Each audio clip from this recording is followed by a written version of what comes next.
ಅಣ್ಣವ್ರು ಹೇಳ್ದಂಗೆ ನಾನು ದೇವಸ್ಥಾನಕ್ಕೆ ಬಂದಿದ್ದೆ. ಆಮೇಲೆ ಜೊತೆಗೆ ಅಲ್ಲೊಂದು ಒಬ್ಬ ಶಿಲ್ಪಿಯ ಕೆತ್ತನೆ ನೋಡ್ಬಿಟ್ಟು ನನಗೆ ಭಾಳ ಒಂದು ಸ್ಫೂರ್ತಿ ಆಯಿತು. ತುಂಬ ಚೆನ್ನಾಗಿ ಕೆತ್ತನೆ ಮಾಡಿದ್ದಾರೆ. ಅದನ್ನು ಹೋಗ್ಲಿ ಹೇಳ್ತಾ ಇದ್ದೆ, ತುಂಬ ಚೆನ್ನಾಗಿದೆ ವಿಗ್ರಹ ಅಂತ ಹೇಳ್ತಾ ಇದ್ದೆ.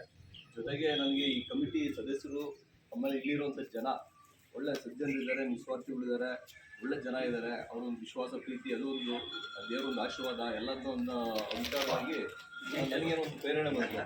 ನನ್ನ ಕೈಲಾಗಿದ್ದು ಒಂದು ಹಣನ ಕೊಡಬೇಕು ಅಂತ ನನ್ನ ನಾನೇ ವಾಲಂಟಿಯರಾಗಿ ಸ್ವಯಂ ಪ್ರೇರಿತವಾಗಿ ನಾನು 1 ಲಕ್ಷ ರೂಪಾಯಿ ಕೊಡ್ತೀನಿ ಅಂತ ಅಣ್ಣವ್ರಿಗೆ ಹೇಳಿದೆ. ಅದರಂತೆ ಬಂದುಬಿಟ್ಟು ಇವತ್ತು ನಾನು ಕೊಟ್ಟಿದ್ದೀನಿ.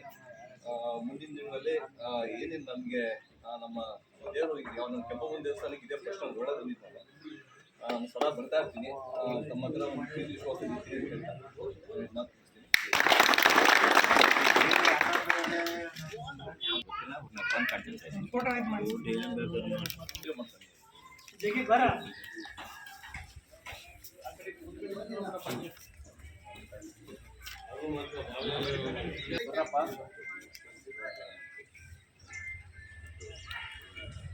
ಇವತ್ತು ಜನಗಳ ಅಭಿಪ್ರಾಯ ತಗೊಂಡು ಮಾಡ್ತೀವಿ.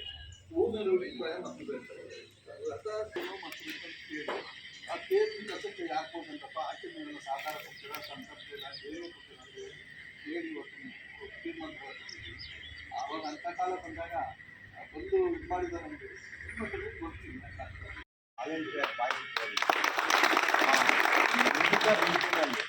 ನುಡಿದ ರೀತಿಯಲ್ಲಿ ಇವತ್ತು ಬಂದು ಆ ತಾಯಿಯ ಸಮ್ಮುಖದಲ್ಲಿ ಇವತ್ತು